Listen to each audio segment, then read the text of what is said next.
Saudara, upaya perlawanan Peggy Setiawan dalam sidang pra-peradilan terus berlangsung. Sidang pra-peradilan ini dilanjutkan dengan agenda mendengar jawaban dari Polda Jawa Barat. Peggy dan polisi sama-sama mengklaim memiliki bukti yang kuat. Pihak Peggy mengklaim memiliki bukti kuat yang bisa membuatnya bebas.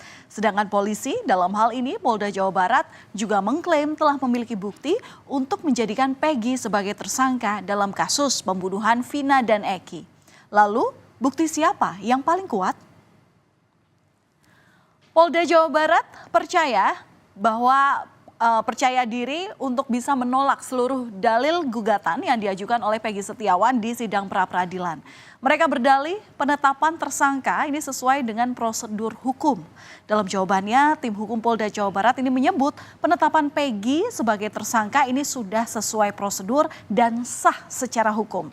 Selain itu, tim hukum Polda Jawa Barat menyatakan gugatan pra-peradilan Peggy Setiawan sudah memasuki materi pokok perkara, sehingga beberapa poin yang dibacakan Peggy dalam pra-peradilan tersebut sudah memenuhi aspek formil proses penyidikan perkara. Dimaknai bahwa bukti permulaan yang cukup dan bukti yang cukup adalah minimal 2 alat bukti yang termuat dalam Pasal 184 Undang-Undang 8 tahun 1981 tentang hukum acara pidana, maka demikian tidaklah beralasan secara hukum apabila pemohon mendalilkan bahwa termohon tidak menganalisa secara hukum terhadap bukti yang dianggap cukup dalam menetapkan tersangka terhadap pemohon oleh termohon sehingga pemohon menganggap tidak sah, sehingga dalam demikian dalil pemohon sangatlah keliru dan harus ditolak. Selain menolak dalil gugatan Peggy Setiawan, Polda Jawa Barat juga meminta hakim untuk menolak permohonan pra-peradilan seluruhnya. Pemohon tanpa melihat materi perkaranya, karena pembahasan materi perkara hanya dapat dilakukan pembelaan dalam persidangan pokok perkaranya.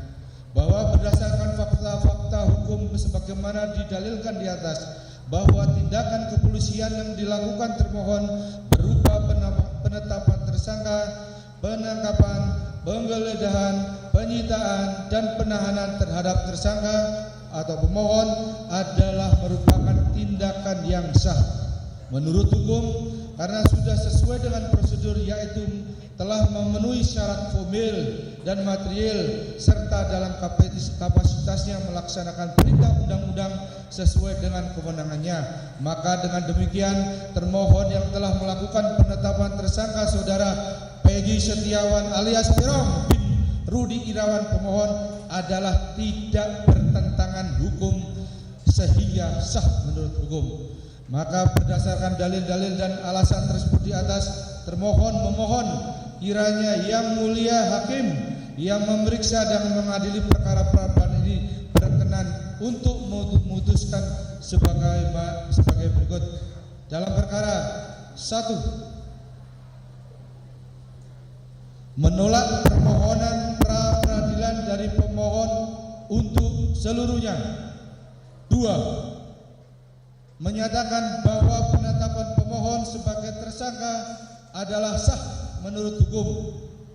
3, menghukum pemohon pra-peradilan untuk membayar biaya yang timbul dalam perkara ini. Atau apabila hakim berpendapat lain, maka dalam peradilan yang baik mohon putusan yang seadil-adilnya et aquo bono. Penolakan dalil gugatan yang dilakukan Polda Jawa Barat ini tentu bukan tanpa alasan.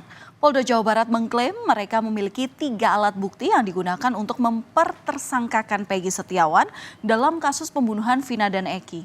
3 bukti itu yakni keterangan saksi, kemudian keterangan ahli, dan yang terakhir adalah bukti surat. Namun polisi tak menyampaikan secara detail terkait 3 bukti itu. Tim hukum Polda Jawa Barat juga mengungkapkan hasil pencocokan wajah oleh ahli Inavis di atas 90% identik. Sementara pihak kuasa hukum mempertanyakan terkait foto Peggy Setiawan. Mereka menyebut polisi di tahun 2016 sudah mendatangi rumah Peggy dan mengambil foto, namun foto Peggy tak ditampilkan dalam daftar pencarian orang.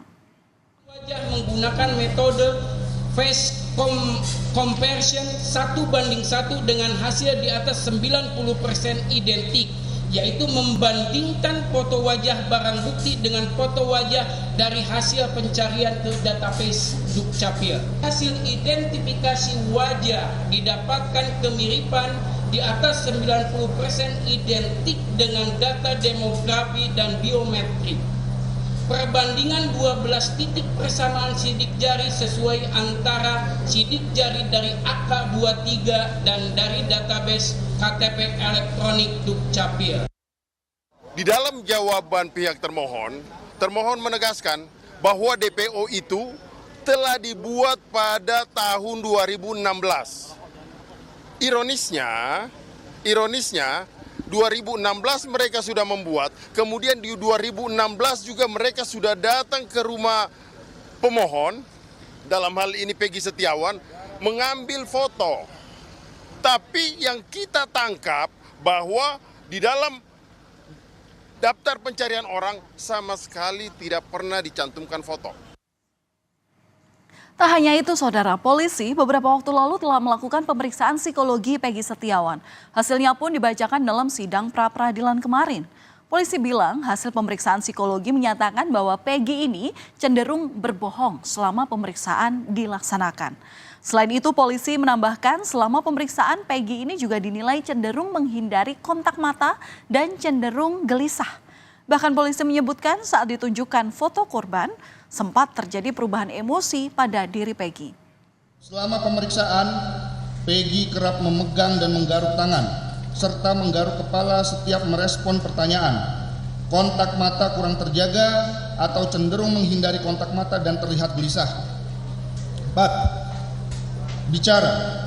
Dalam komunikasi, Peggy memerlukan waktu untuk merespon pertanyaan yang disampaikan pemeriksa. Ia juga sering menjawab tidak tahu, terlihat kebingungan, serta menyampaikan informasi dengan kalimat singkat dan terbata-bata. Bahwa dalam diri Peggy Setiawan ada sikap kecenderungan untuk berbohong atau menutupi kejadian yang sebenarnya dan manipulatif, karena ditemukan beberapa perbedaan cerita antara Peggy Setiawan dengan ayah kandungnya pada saat ditanyakan tentang peristiwa yang sama di antara keduanya. Usai persidangan, tim kuasa hukum Peggy Setiawan mengatakan bahwa seluruh isi jawaban dari tim bidang hukum Polda Jawa Barat tidak menjawab seluruh materi gugatan. Oh, kami membantah, sebab kami lihat jawaban dari mereka itu ngelantur. Saya bilang mengatakan mengelantur, apa yang kami tanya, mereka menceritakan masalah BAP. Ini bukan masalah BAP, gitu loh. Nggak nyambung. Berarti intinya dalam refleks nanti akan membantah seluruh jawaban. Oh jelas. Yang penting kami gini, yang penting hakim benar-benar independen dan tidak takut sama intimidasi. Kasus pembunuhan Vina dan Eki ini menarik perhatian banyak pihak. Salah satunya adalah mantan Bupati Purwakarta, Deddy Mulyadi. Deddy bahkan hadir dalam persidangan pra-peradilan dan berdialog dengan sejumlah saksi yang juga diperiksa oleh polisi. Selain menyajikan pernyataan dari berbagai pihak yang diduga terkait secara objektif, Deddy juga mengaku berperan memberikan advokasi sosial bagi keluarga Peggy Setiawan. Akan menanggapi materi persidangan tadi, karena itu bukan ranah saya untuk menilai, itu adalah ranahnya para pengacara. Kan? Saya ini tugasnya adalah satu, menyajikan setiap keterangan semua pihak, dari kanan, dari kiri, bawah, atas, tengah, secara objektif, sehingga narasinya dibaca oleh publik secara sempurna, tidak menyesatkan dan tidak disesatkan. Itu yang pertama. Yang kedua adalah memberikan advokasi sosial bagi warga yang berperkara. Kuasa hukum Peggy Setiawan menegaskan proses penetapan tersangka Peggy Setiawan ini tidak sesuai prosedur. Dalam sidang pra-peradilan kemarin, kuasa hukum Peggy Setiawan mempertanyakan prosedur gelar perkara yang dilakukan oleh polisi karena polisi diduga tidak pernah melakukan pemeriksaan sebagai tersangka. Bahkan sejak ditetapkan sebagai DPO hingga ditangkap oleh polisi, Peggy tidak pernah diperiksa sebagai saksi atas kasus pembunuhan Vina dan Eki. Sementara, saudara, dalam pembacaan duplik, Polda Jawa Barat ini menolak seluruh dalil-dalil gugatan yang disampaikan tim kuasa hukum Peggy pada replik. Pihaknya menyebutkan bahwa segala tahapan untuk menetapkan Peggy sebagai tersangka pembunuhan Vina dan Eki sudah sesuai prosedur dan hukum yang berlaku. Sebelumnya, saudara, pada sidang pra-peradilan, kuasa hukum Peggy Setiawan menyinggung Ibtu Rudiana ayah Eki yang tak pernah dipanggil sebagai saksi di kasus pembunuhan Vina dan Eki. Kuasa hukum Liga Akbar meminta Ibtu Rudiana yang merupakan pelapor awal kasus pembunuhan Vina dan Eki ini transparan ke publik. Pasalnya, tanpa kehadiran Ibtu Rudiana, kasus ini terkesan ditutup-tutupi. Di mana keberadaan Ibtu Rudiana? Pengacara Peggy sempat pertanyakan Ibtu Rudiana ini tidak pernah diperiksa sebagai saksi dan terakhir tampak saat bermain bulu tangkis. Kuasa hukum Peggy akan melaporkan Ibtu Rudiana dengan dugaan perintangan penyidikan atau obstruction of justice. Ia menyarankan penyidik untuk membuka ponsel Vina dan Eki serta CCTV yang sempat diamankan oleh Ibtu Rudiana di tahun 2016 lalu. Dan di tengah hiruk-pikuk perkembangan kasus pembunuhan Vina, ayah Eki, Ibtu Rudiana yang sempat sulit ditemui, ini justru terlihat menghadiri perlombaan bulu tangkis dalam perayaan Hari Ulang Tahun Bayangkara Polres Cirebon Kota, saudara.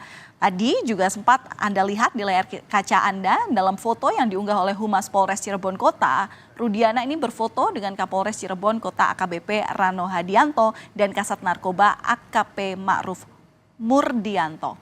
Namun dalam beberapa menit foto itu kemudian dihapus oleh Humas.